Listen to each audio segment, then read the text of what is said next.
I pledge allegiance to the flag of the United States of America and to the republic for which it stands, one nation, under God, indivisible, with liberty and justice for all. Good evening. I'll have the treasurer please call the roll for this evening's meeting. Trustee Germain? Here. Trustee Kalani? Here. Trustee Harper? Here. Trustee Petrucci? Here. Supervisor Fountain? Here. Treasurer Horning? Here. We have a quorum. Thank you. Item number 4 is approval of our meeting agenda. So moved. Support. Motion by Trustee Harper, second by Trustee Petrucci. Any discussion? Being none, all those in favor say aye. Aye. Those opposed, nay. Motion carries. Call to the public. Anybody at call to the public this evening? Nobody at call to the public. We'll move on to item number 6, which is approval of our consent agenda. So moved. Second? Motion by Trustee Kalani, second by Treasurer Horning. Any discussion on the consent agenda? Being none, all those in favor say aye. Aye. Those opposed, nay. Motion carries. Item number 7 is a presentation from the Hartland Enrichment Recreation Organization, Kay Fountain. Has some special guests to give our annual update to the Teen Center and Hero. Good evening. Good evening. Thank you for having us talk tonight. I wanted to bring a little bit more information firsthand from what happens at the Teen Center and how things are going there. So the kids and the directors have prepared something, okay? Thank you. This is Brenda Watt, one of our directors, and also Susan Dewan, another one of our directors. Brady Spitz is one of our teams, so is Vanessa Clark. Okay, thank you. And they'd just like to say a few words and show you guys a presentation that they put together themselves. Thank you. You guys want the presentation first? Sure. Welcome to the Hartland Teen Center. Oh my God, that's so cool.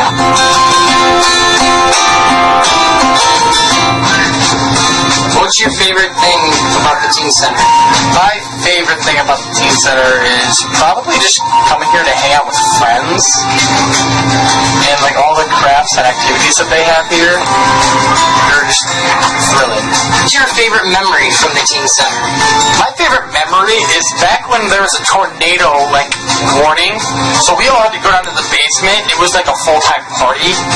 What's your favorite thing about the Teen Center? Probably just like all the people here really chill. I mean, it's a great place to hang out.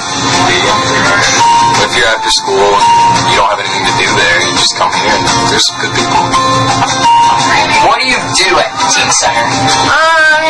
Just be ourselves and like run around and be us, be crazy. Because it's really cool and you get to meet new people some days and you can have pizza and then they have movie days and they have Wii system and Xbox and it's a really good fit for everybody who wants to come and have a good time with their friends. So I would like everybody and anybody to come here. Why do you come here? Because it's a great place to hang out and do your homework and stuff. Do you have any future ideas for the Teen Center? A music room, so people can play the piano or just music in one room. Is there anything you escape from by coming to the Teen Center? Well, I get depressed really easily, and it's usually when I'm not around other people. And by coming here means there's lots of people, and they're just so friendly. And even when I am depressed, there's Miss Watt I could talk to, and there's just so many people that I can talk to about anything that you need help with.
Hello, my name is Brady Spiz. I am a freshman at Hartland High School, and I have been coming to the Teen Center ever since it was opened, back when I was in 7th grade, so 3 years ago, or 2 years ago, however math works.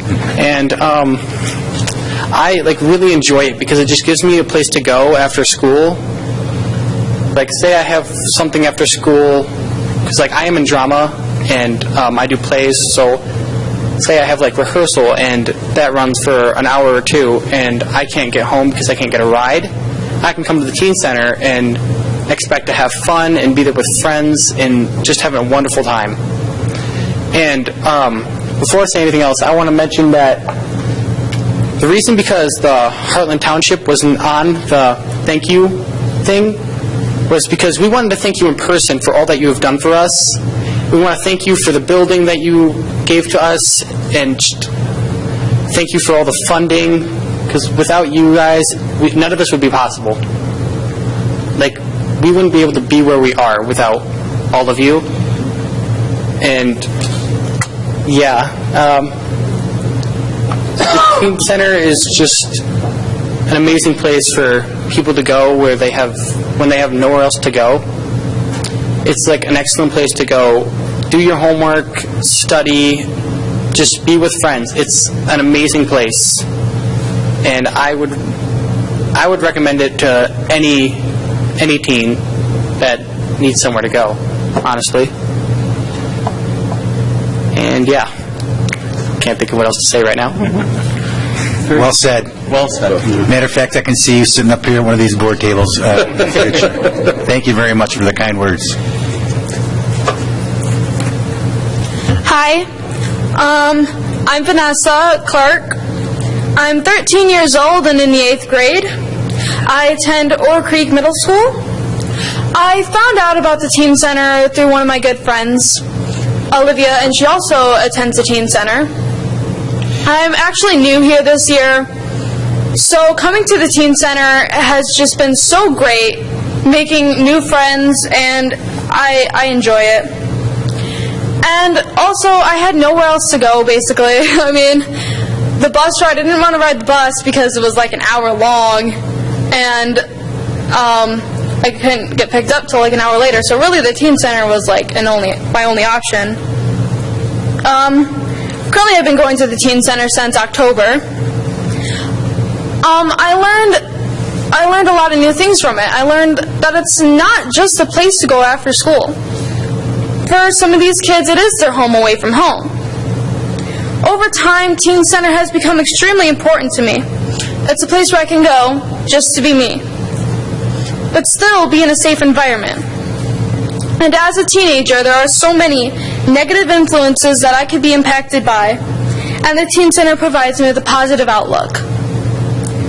The Teen Center is a great place for kids.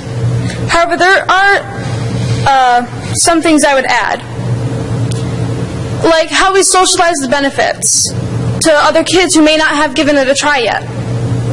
Also, I'd like to see the Teen Center getting redone eventually.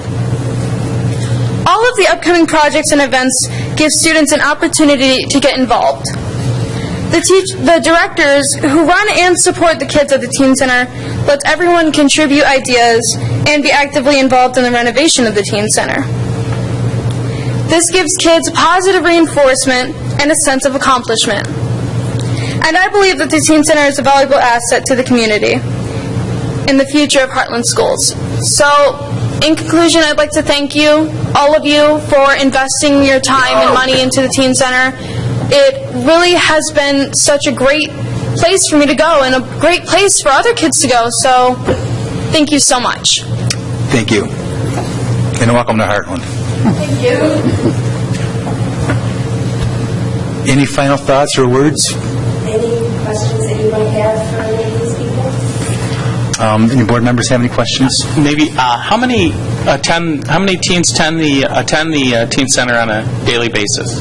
And if you could please come up to the microphone, not to put you on the spot, but it's so the people at home can hear you. Thank you. Okay, on a daily basis, anywhere between 30 to 40. We average about 30 kids a day. And I would assume there's it's not the same kids every day, but It's not our base. We have a base that's probably 20 kids of the same kids, and then, we have, some will come a couple days a week, some we won't see for a couple weeks, and then we'll see them, every day for a week or so. But yeah, it varies.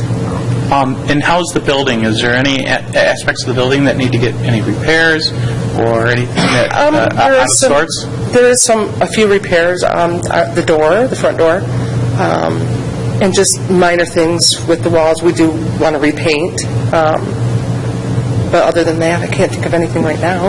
Okay. And do you have any current plans, field trips or anything like that? Actually, the kids were just talking about one of the field trips that they'd like to do is Zap Zone. They'd like to go there. They'd like to go ice skating. Another mention was bowling. So they've had some ideas that they've been shuffling around of what they'd like to do. Great.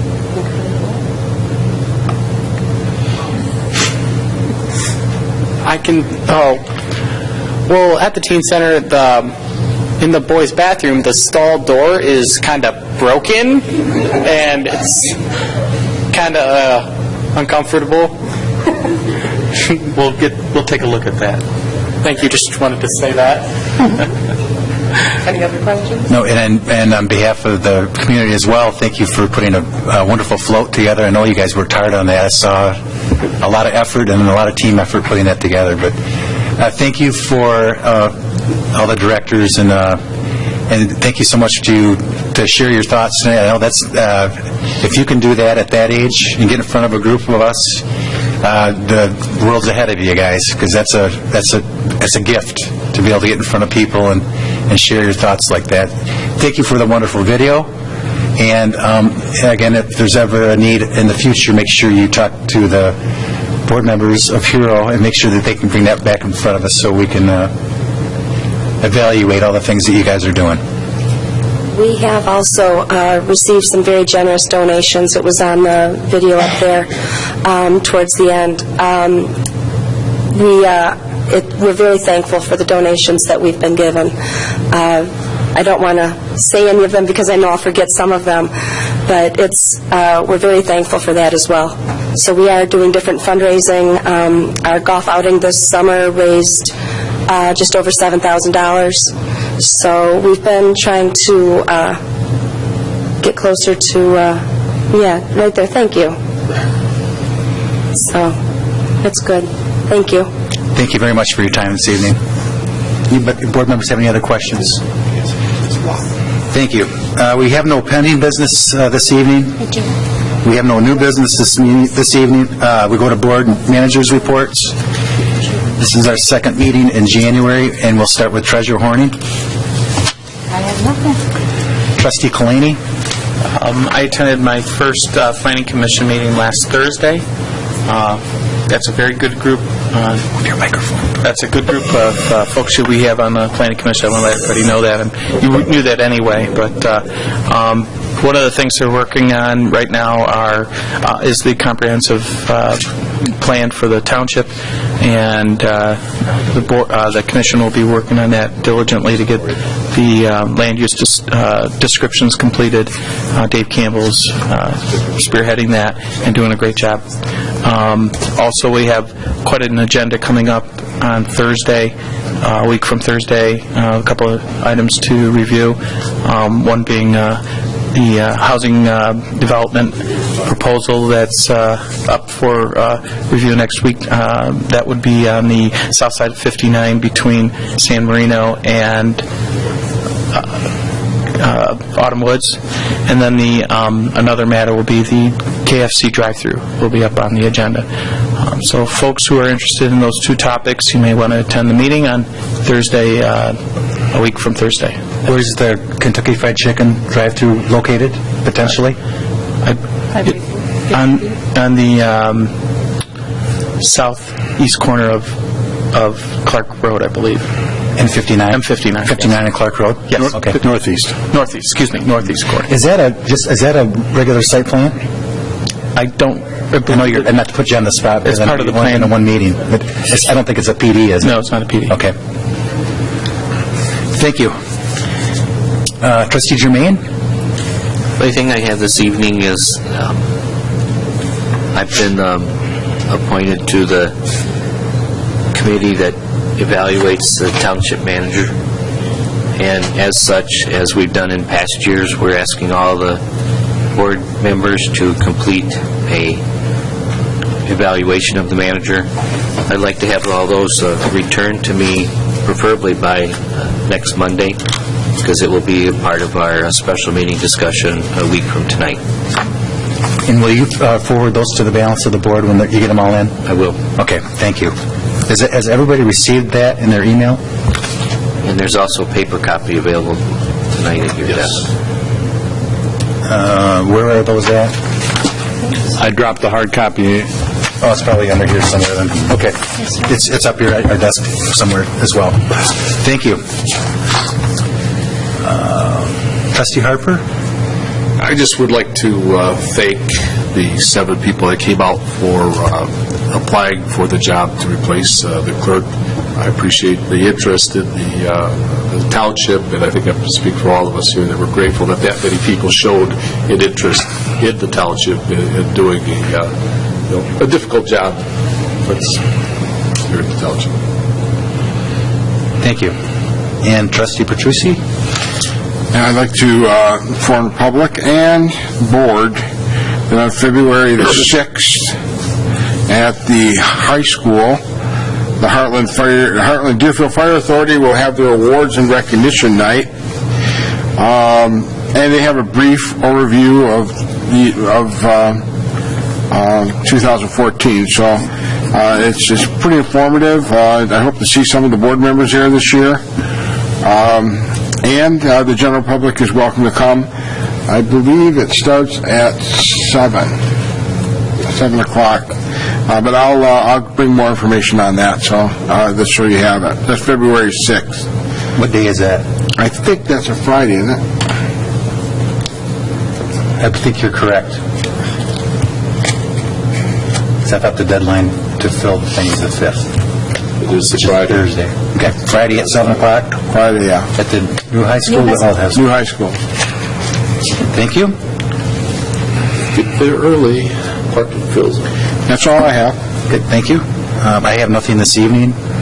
Manager Wickman, report? Thank you, Mr. Supervisor. Just a couple of highlights from the operational reports. There is more information we're getting on the road plan.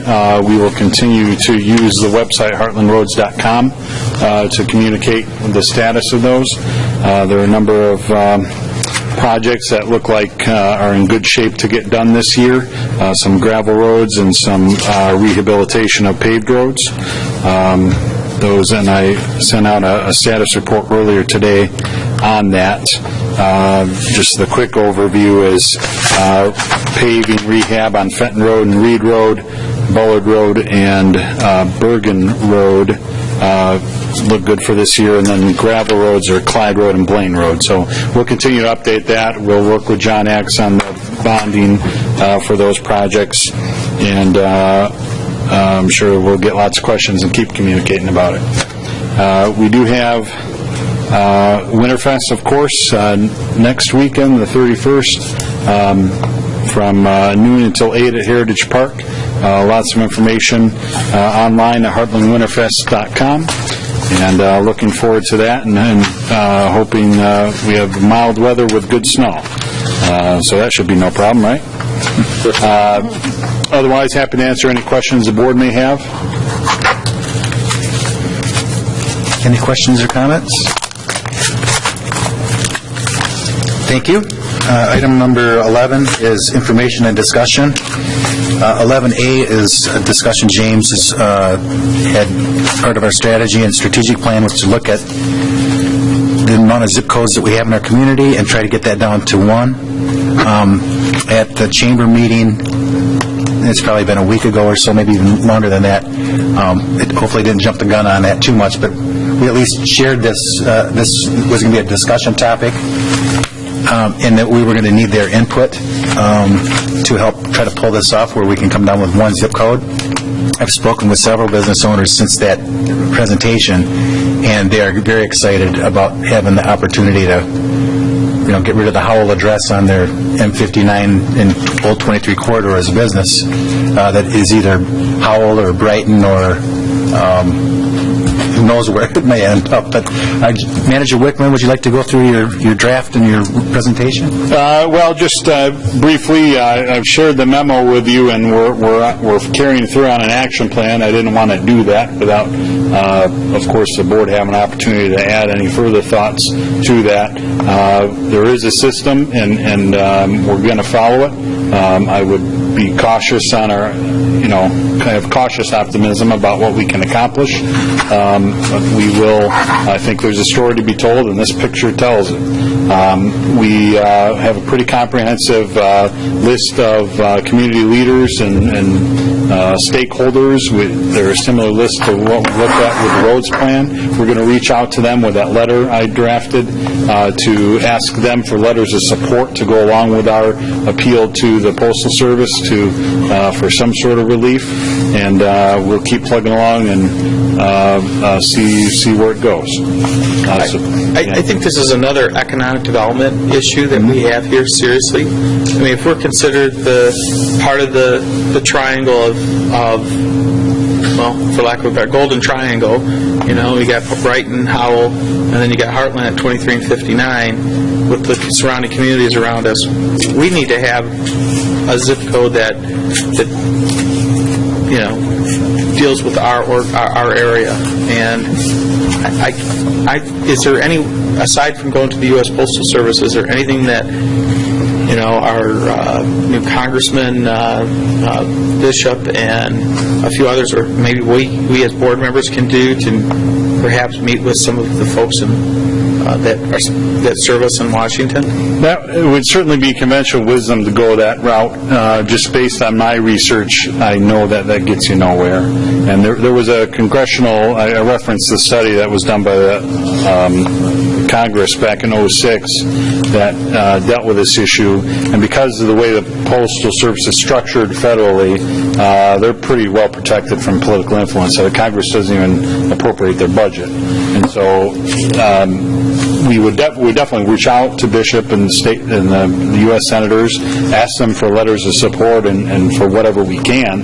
And I certainly would enjoy your assistance in that communication. I just wouldn't put my eggs in that basket. I think they're... Did the president do something? He appoints the postmaster. There is that. If you got that phone number, let me know. The problem as I see it, I went through this several years ago when we had this discussion, and the problem is, if I can recall, the postmasters of each of the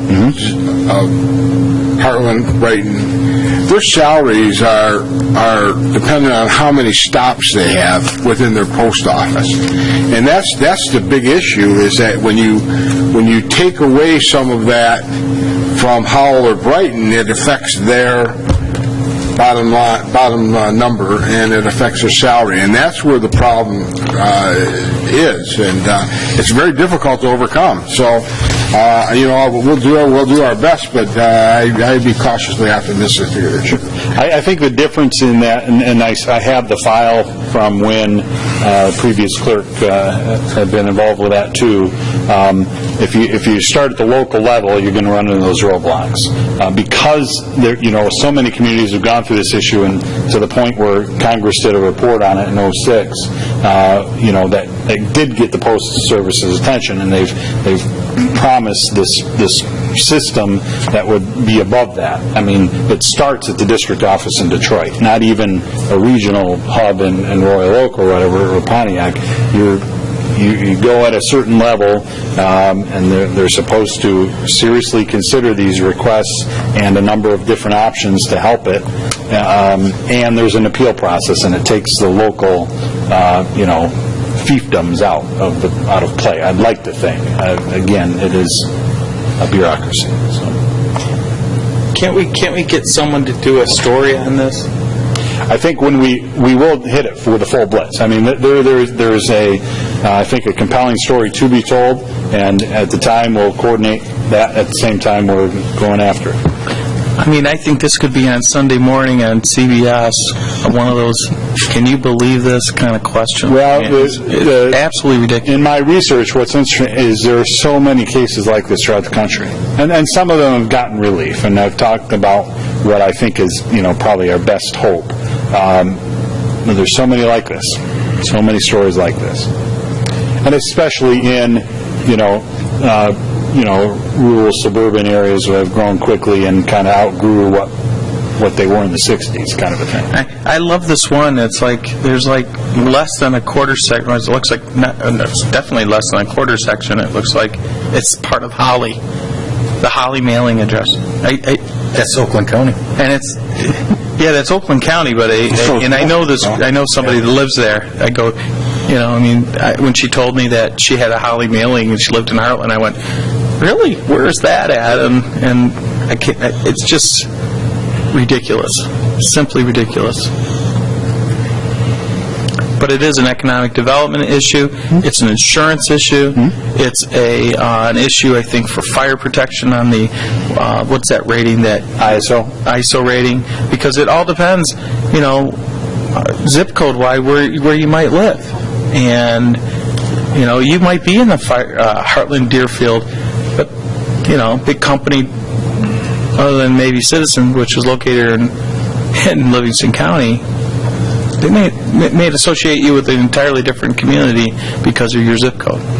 And there are plenty of stories already from our residents, and we will be asking residents, too, for letters, because we hear those stories. We ask them to put them in writing, and we would include that. We want to make a compelling case. When do you expect these letters to be distributed? So we should be sending out the letters, asking for letters next week. Early next week, and then we'll give them a reasonable couple weeks, 2-3 weeks to submit them back to us, and we'll put together a package. It's really not much more complicated than that, and to submit as a formal request through the Postal Service process, and then they don't make any promises on how long that'll take, but we... Would this be an area where we could ask Spark as one of our partners to write a letter of support? That would be, yeah, there's the list is, it's over 100 of worthy organizations, I think, that have a stake in this, and they'd be one of them, for sure. Okay. And if you have ideas, actually, I will circulate that list, that mailing list that we're using. It's very similar to the one we used early on in the roads process. And if you have other ideas, please do submit them. Okay.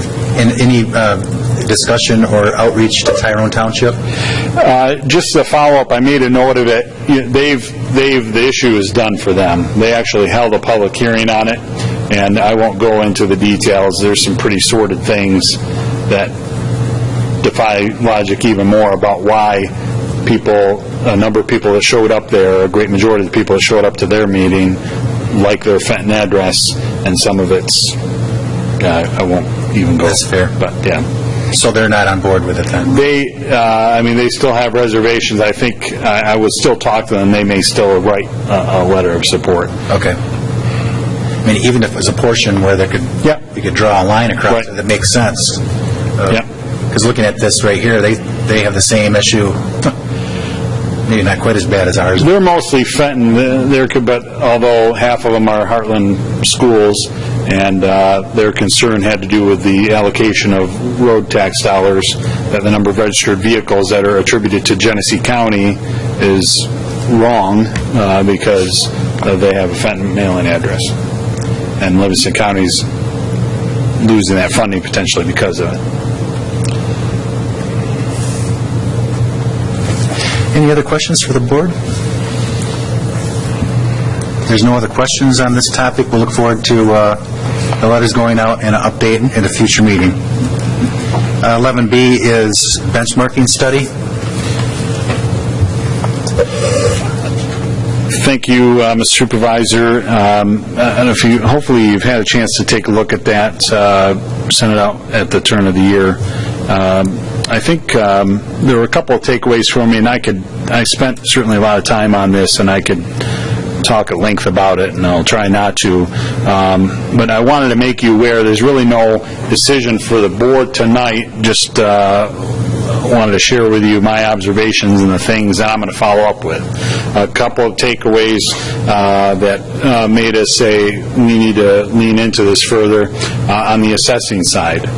There's clear from the communities around us and the communities in the consortium that our cost per parcel, cost per capita for assessment is higher than average.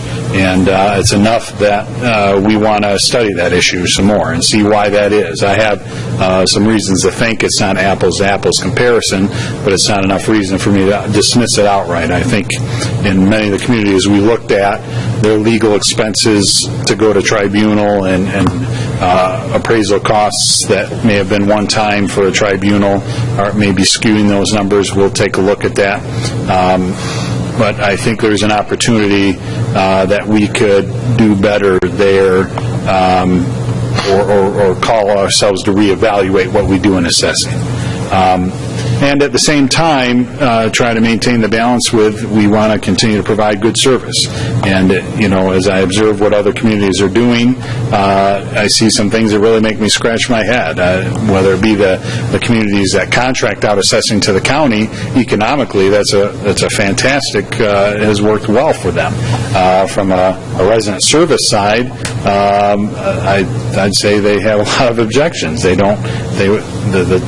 number of phone calls and foot traffic coming to the counter that we serve, people looking for property record cards or information about their assessment, they don't get that in those communities. Now, there may be something to be said for that. Apparently that's acceptable if that's in an effort to be a better steward of the tax dollar. Those are things we got to wrestle with, and we're doing that internally. I expect that you will. Over the next year, we want to take a look at that and bring back some thoughts and options to consider, but wanted to highlight that was something that was different that we thought we should study further. A couple of smaller things on the fire end, and I didn't try to analyze this, I just offer it for you, and maybe this is something we want to ask the authority to look into further, is on the one hand, our fire service cost per resident in the consortium was 33% below average, which is good. Was also noteworthy that of the townships that we studied around us and the other townships of similar size, our fire millage was about 50% higher than average of those other communities. What does that mean? I don't reach any conclusions to that. I think those within the authority could provide a better analysis of that, and maybe that's the board might ask for that. I just offer that as an observation from the numbers. Would that have something to do with the amount of commercial versus residential in a community? Your tax base can certainly have an effect on that. Again, so the 16 townships we looked at in that Hartland study, you're talking about the millage rate, or you're talking about the cost per resident? Because you'd think that they would be somewhat consistent. The higher the millage. Yeah, it's hard to say. You've got a couple dynamics at work. In the consortium, a majority of the participants were cities, and city fire department versus fire authority out in suburban townships, they're going to be different models, and I would expect the cost to be higher at city fire department. And so that's not surprising. With the Hartland study, we looked at 16 townships, 8 of them right around us, so some of them are bigger, some of them are smaller. You got a wide range of socioeconomic things going on in the 8 townships around us. And then 8 townships of similar size and population and taxable value throughout Michigan.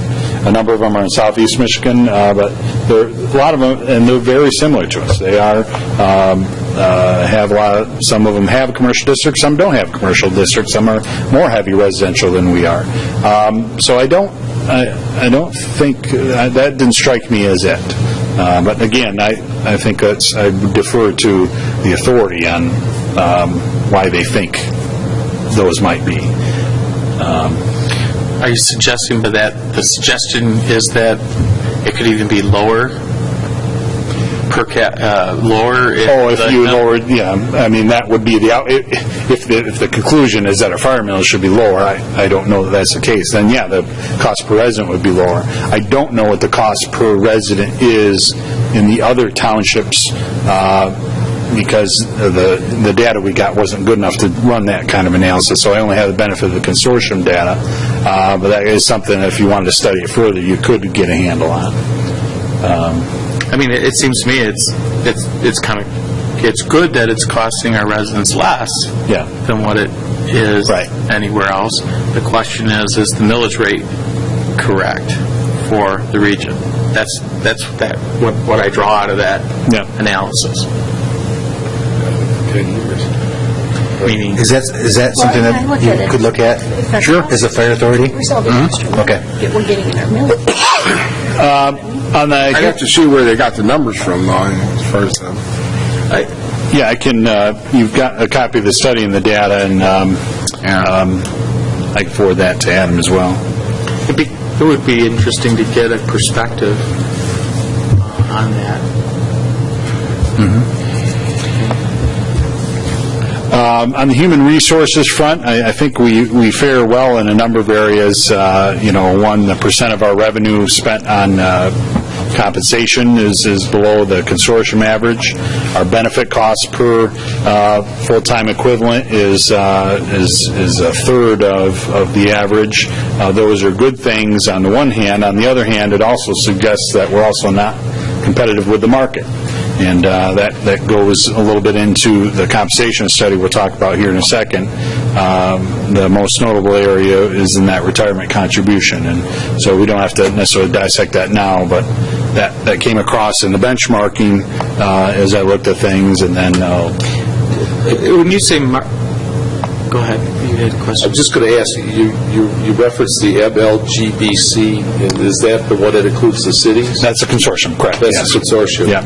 So with this, if you're comparing us to the townships around us, is that in here somewhere? The problem is I didn't get good enough data from them. That was the issue. I didn't get good data from the other townships in order to run a similar analysis. As far as those costs are. Yeah, I wish I could have. That's very similar to the question I was going to ask regarding which market are you referring to? Market statewide, market within the county, market within the region. I mean, in the salaries in Wayne County are going to be quite a bit different than in comparing county salaries in Wayne County to the salaries in Livingston County. There's a significant difference in salaries. Well, this would be, so maybe from a benefit cost perspective, I'm talking about as a percentage, when the conclusion is related to the retirement contribution. Right. The salaries fluctuate all over state. The percentage is what's key.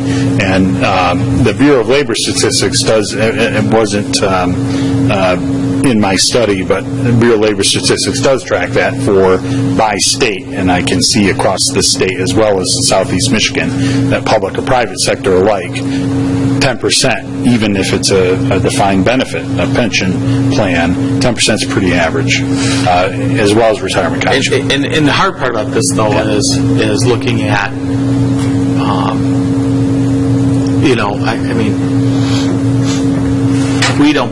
our employees don't pay 20% towards their health care, correct? They do. Yeah. They do? No. And in fact, we're still in the minority on that. Minority. Yeah. I thought it was the opposite, but that's okay. Yeah, we implemented that a number of years ago. And what has been surprising about that is not as many municipalities went that direction as I thought they would. Now, I thought they were going to be mandated to do that. Well, they can opt out. They can opt out, but then there's the hard cap, correct? You got the hard cap working, and then you got union contracts at play too, and that where they may choose to opt out. But I am surprised to see that not as many have done that. And despite the fact that we are in the minority, that I would maintain that's the right direction to go when I say we stay there. It's the other things that we can work on, maybe balancing that out a little bit. The final thing was two things out of planning. One is looking at others. It's hard not to recognize that proportionally what we invest in planning Hartland Township is more than what our peers are doing. I've listed, bulleted off a number of factors that I think contribute to that, and I think while I don't know the answers to all of those factors in every township that I studied, what I can say with confidence is that all of those factors for us lean heavily on staff for those things. We're not contracting out for planning consultants, except for, the Parks Master Plan that we did. We are processing, we continue to look at the future land use map. We're getting ready for the comprehensive plan. We use planning staff on the Safer Roads Plan. We're doing a lot of planning-heavy activities and using staff as a better economic option for us. And so, my conclusion is that I think there's a reason we're exceeding the average, and it's just that I think we're being good stewards in that regard. I didn't want to gloss over that fact that I think it has to be acknowledged, and I think there's good reasons for why we've gotten that. And we know, and we've had these conversations at this table before, and Dave certainly knows that we constantly reevaluate these things. As we go through the strategic plan and identify the projects we have in front of us, we've restructured the planning department since I've been here a couple of times, and I think we'll continue to do that as it makes sense for the tasks that we put in front of us. So as long as we're doing that, I think we're making good decisions. The second piece in planning has to do with ordinance enforcement. And this one surprised me as I looked at our peers. Townships around us and like us, big and small, on average are spending more hours on ordinance enforcement than we are. Some of our residents and business owners would be surprised to hear that, but that is the case. Now, does that mean we're more efficient at it? Maybe. That's another thing that we're going to take a look at over the next year and study.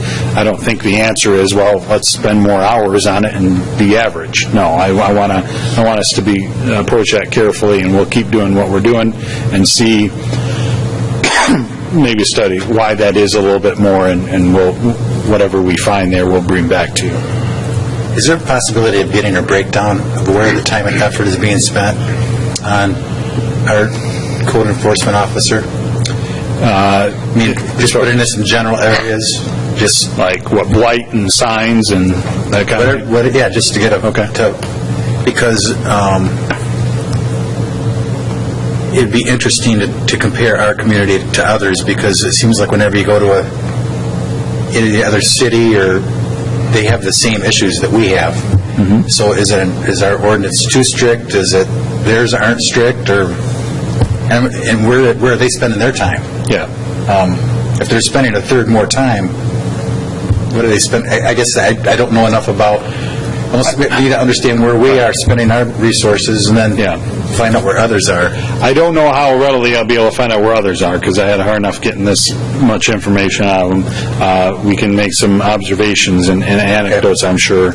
I think one of the things that Dave and I have talked about is in this year's citizen survey, maybe looking a little bit at perception. Because with something like this, just like with police, perception is what matters. I mean, in the last survey, we asked residents, are our regulations on signs, landscaping, architectural standards, are they right? Should they be more? Should they be less? The residents overwhelmingly said keep them where they're at or increase them. Okay, that was good to know. Another question might be, well, how are we doing on the enforcement end? Are we striking a balance? I mean, the idea isn't to go out and write tickets for everybody who goes 1 mile and over the speed limit. You got to have a balance to it, and I think measuring public perception about how well we're doing on enforcement of the ordinances would be good to have, as well as your perceptions, as well as the Planning Commission's perceptions, as the ones who put those policies into place. Do you believe that they're caring? We don't have to answer that right now, but I think we want to talk about that and have a survey even amongst you. So we'll definitely be intentional about considering this information. On the police front, obviously, we're studying that in a different venue, and we'll reevaluate that again later this summer. There's no doubt that other communities like us are spending money on police, and that's not our case right now, and we know that's got to change, and we'll keep that in front of us. And just the last observation was on the roads. Going outside the county, I saw a dynamic of townships that had excellent working relationships with the road commission, but that they were getting some good funding from the road commission. That's not necessarily an indictment of our road commission. We've talked about the per capita funding issues that they have. And I think the other thing that was significant was that in other counties, the County Board of Commissioners is a partner in that, bringing that money to the table, and that's just not the case here. So it's just an observation. I don't have an answer for that riddle. Obviously, we're going to do the best we can with the millage and continue to advocate for our share of the other dollars, but it was pretty hard to ignore that one as well. That's because we're still in last place. Still in last place.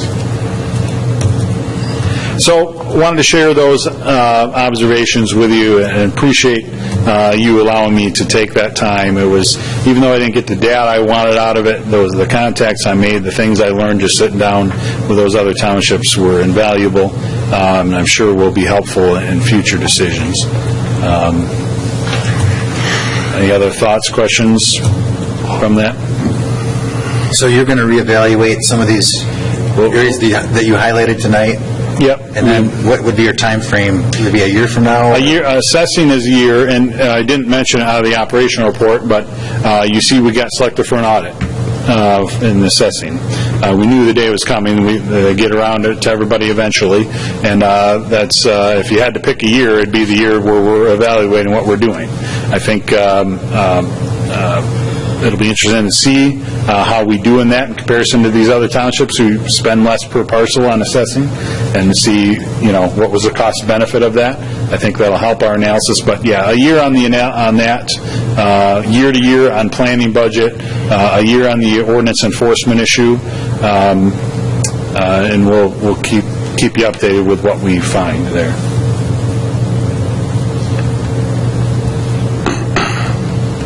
Any other questions on the benchmark study? Being none, we'll move on to item number... Only one question. What's the next step?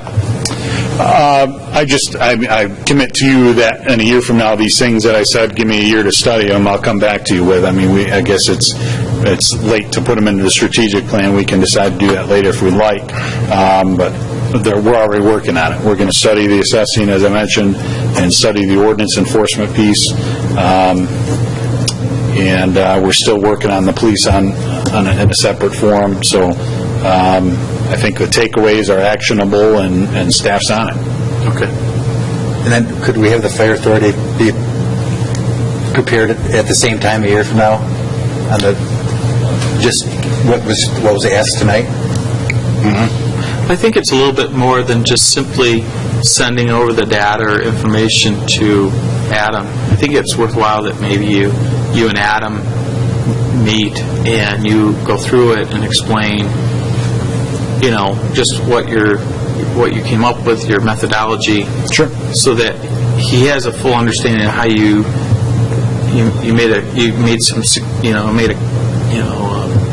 reached a conclusion or a comment in the document. I'm not quite sure what that all means. Right. I really don't, and it doesn't. It seems like if we're spending less per capita, but we're taxing more than everybody else, that doesn't make sense to me. And if that's the question that we want as a board to understand, I think Adam needs to know that too, and be able to explain that to the board. Do you understand where we're coming from on that? Oh, yeah, it's pretty clear. I don't think it's simply just dumping data, or I think it really means having a meaningful discussion about what the data you came to, and have him kind of figure it out. And if they need assistance, maybe they have somebody independent That looks into those numbers? Looks into those numbers. Maybe it's not Adam. Maybe it's the fire authority decides, this is an interesting discussion here because it entails what is going on in terms of how much we tax our people, and number two, how much we're paying on a per capita basis. Maybe that number is being lowered by the fact that we're receiving revenue, too. I don't know if that's true or not. Do you know what I'm saying? Because they cover more areas. I'm speaking like the southern half of Tyrone Township. So just to clarify the data for us, the costs is just our 206 fund. This isn't the whole authority budget. The 206 fund. Okay, and that needs... divided by our 14,663 residents. That's where that number comes. And then that's going to be part of the discussion. Yeah, I certainly follow up with that. Because I'm not sure if it's an apples-to-apples comparison in your methodology. Which is often the case. Right. And more than likely, that's why there's the discrepancy. Yep. You're not comparing apples to apples. Yep. Whatever. All right. Anything else? Item 11C is classification and compensation study. Manager Whitman. Thank you, Mr. Supervisor. A lot of work as well went into this, and there's a lot of data there. I'm not going to try to go through it. I'll just try to hit the highlights. This project was definitely assisted by the fact that the Michigan Township Association, at my bugging them over the years, they finally changed how they do provide the data, and we were able to get all of the data, not just what they spoon-fed us based on our population and taxable value. So by having all the data, I think we reach a better conclusion about where we sit. We started off by starting from scratch, right, at the job description, taking a look at those, looked at the last compensation study. We went through and redrafted the job descriptions for a number of reasons, and I just think fundamentally I think it makes sense for us. There really wasn't a reason for us to have more than a one-page job description for each position, and so we made those more concise, and that's part of the attachments that are in this report. Then we went through a process of one of our challenges over the years is in trying to determine pay levels with internal comparability is what does this person in this department do versus this person in the other department. Is there's nobody in this township hall that does the same thing. You got to kind of sort through that to figure out where internal comparability should lie. So we used Michigan Municipal League's point factor job evaluation system and worked through those a number of times and a number of conversations with staff and directors, and the sum of that is in the report, and in the end where positions landed next to each other, and what we created was ranges of 200 points are the new proposed pay grades. They made a lot of sense.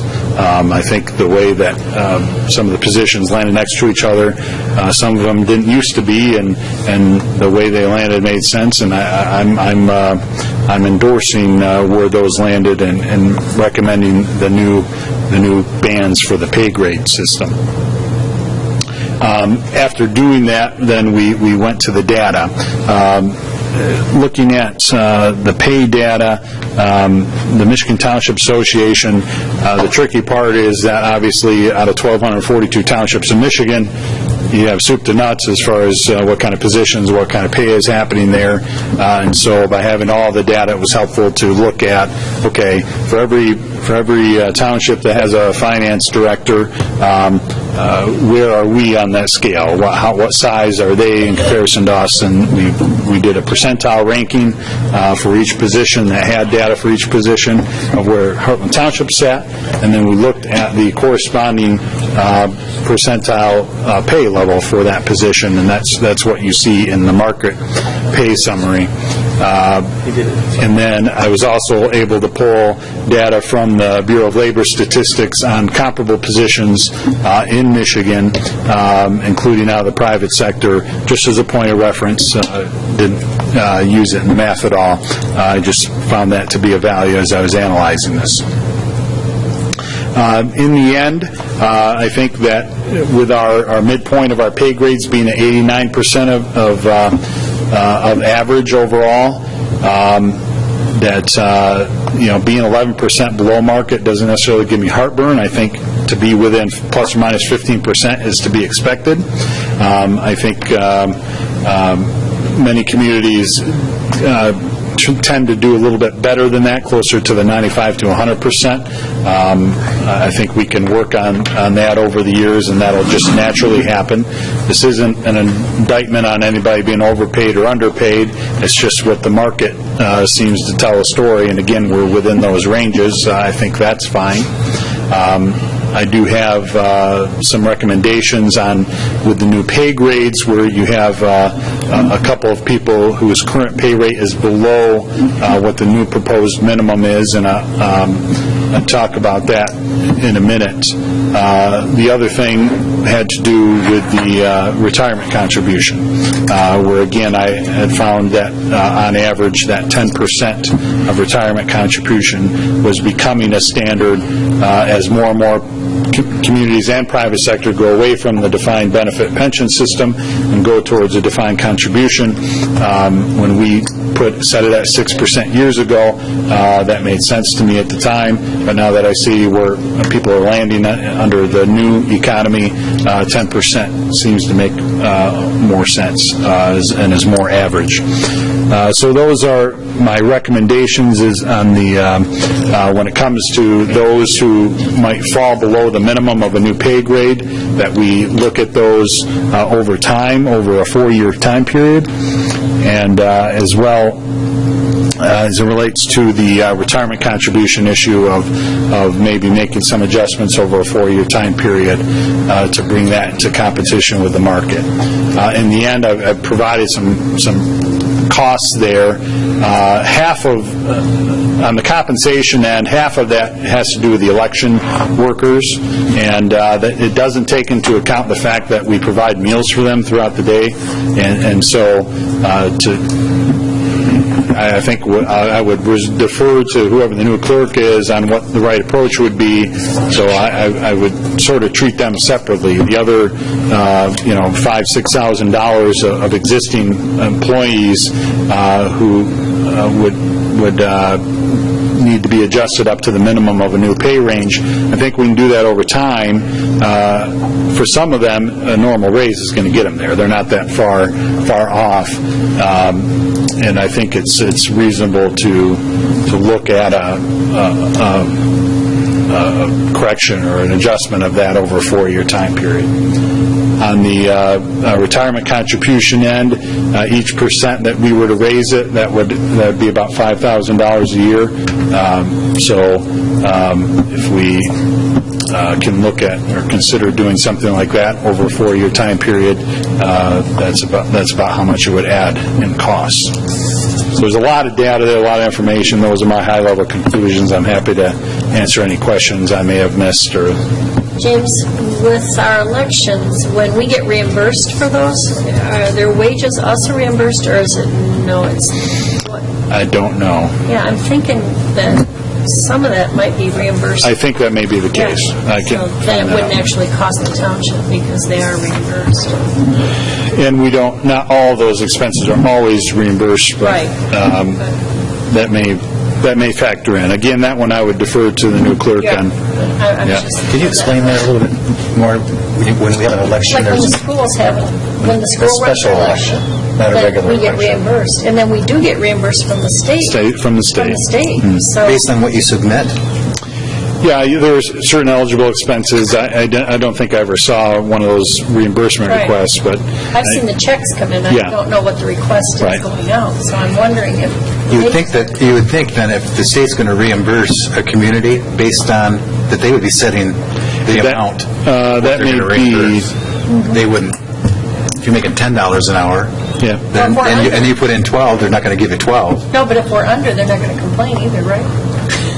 I don't know the answer. That may be, and that may be a part of the analysis. Right. Yeah. All right. Yeah, I don't know either. The thought came to me because I know we get reimbursed. I noticed you reduced the job descriptions for positions down to one page. Was that to correlate with what data was being compiled that you were analyzing to make it easier, or? No, that was before we looked at any data. It was before because we knew we were going to do the point factor job evaluation, and those came into play because you ask yourself questions about what does this position do, what kind of impact on operations, what kind of education requirements, those types of things, and those are core.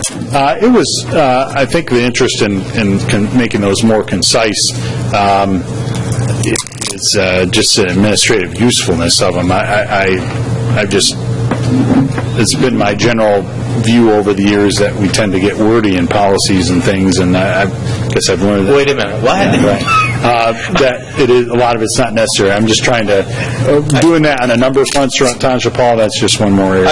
I understand. I understand, I come from the world of competitive examination for positions, and typically you have a job description, and then, it has, just the certain headings that you go through. Here's what the summary of the position, then the core responsibilities, and then there's the other, and then there's competencies.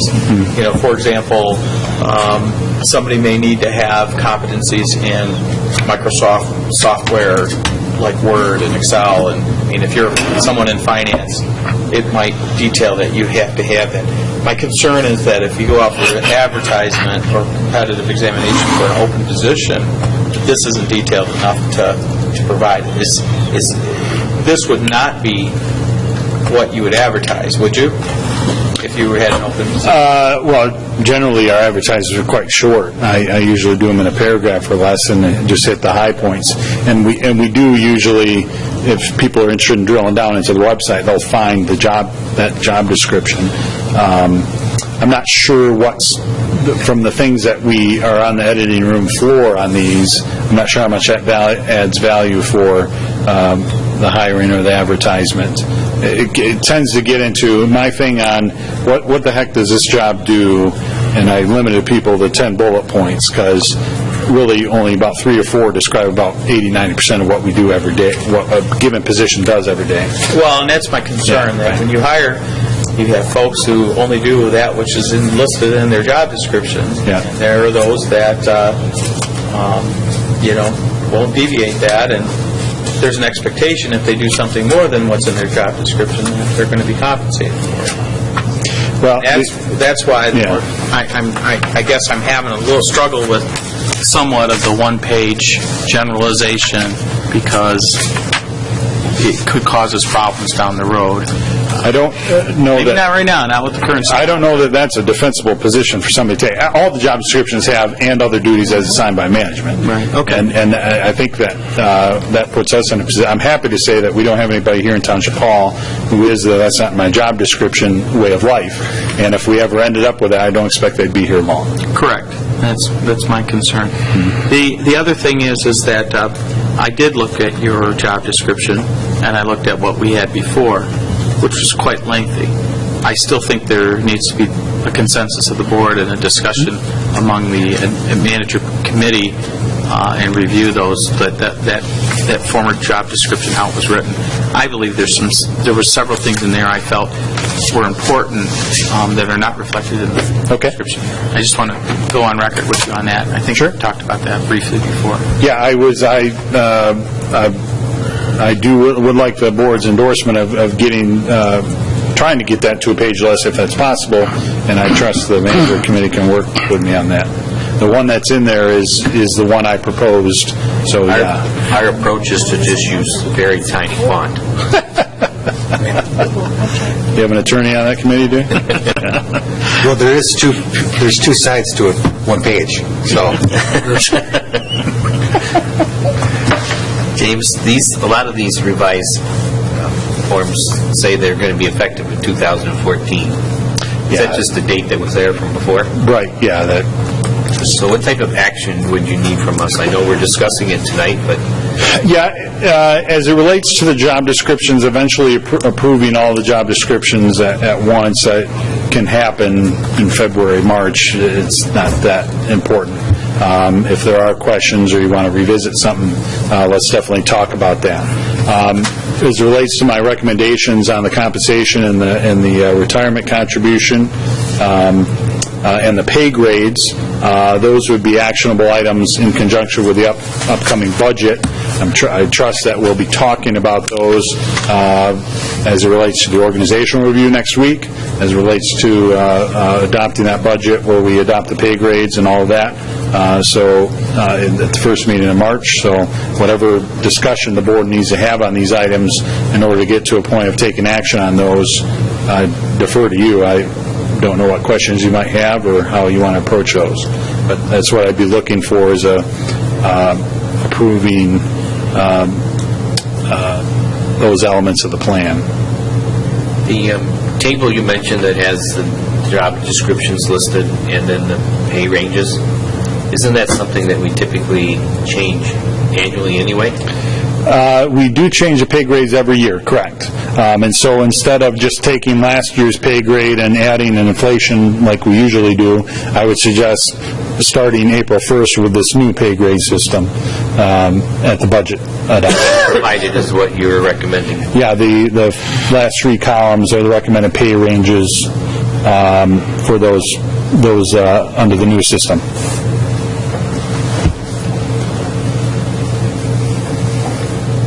And then their job descriptions would have these new left-hand numbers. Yeah, the new pay grades would be 1 through 8. Instead of basically 1 through 26, I think, now.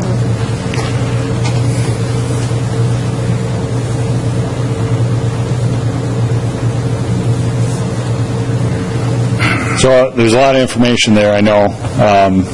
Happy to answer questions. When did you want to do this, in a month and a half? Well, I'd like to be at the point where, as we're adopting the budget, as we're talking through the budget, we're incorporating the thoughts here. I'm sure when we talk about the organizational review and the merit increases for next year, that this would be a part of that conversation. That's why I wanted to get it to you before that. I don't recall, but I know that the clerk, supervisor, and treasurer are all elected officials with statutory duties. Do we have a township job description for them, which would be in the same packet? I seem to recall seeing one around. I don't know if the supervisor had one. There was one floating around. I've seen them. Yeah, but when Larry and I were involved in all of this, our job description is the statutory duties from the state of Michigan. But that's what you must do. The township may have other things we want you to do. Oh. And I'm just wondering if this is the chance to modify or add. It's a good point that I don't know that the board has ever talked about that in those terms. That is an issue in some communities because you have statutory duties and then additional duties that are delegated. We've just kind of done them. I don't know that we've ever, and they've been one-off sometimes, like cemetery used to be there and now it's here. And I remember several years ago that we documented what we did for a year and turned it in. Like a time study where we spent time, and is that something that's something the board would like us to do again? I'd be more than happy to do a daily login at the end of the year. It's up to you, to the board. I don't think that'd be necessary. I wouldn't put that burden on you guys again. I could be wrong, but I think the reason that we did that, I think we were looking at charging the sewer and water for the time of the clerk and the treasurer if they were involved for reimbursement purposes. So I don't And James was new, and he really wanted to know what everybody did. So, yeah, we were doing that for staff, and they voluntarily participated in that. Yeah. Two of us did.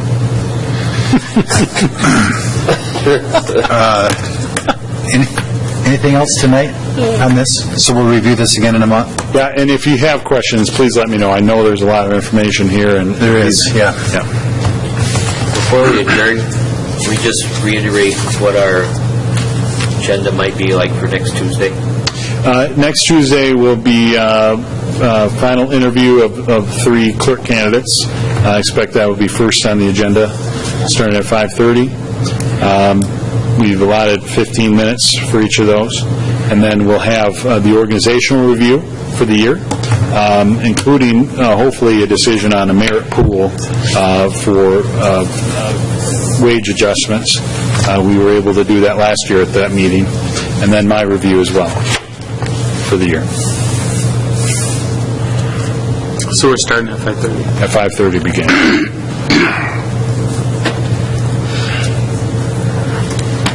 Thank you. If there's nothing else, I'll entertain a motion to adjourn. So moved. Support. Motion by trustee Kalani, second by trustee Germain. All those in favor say aye.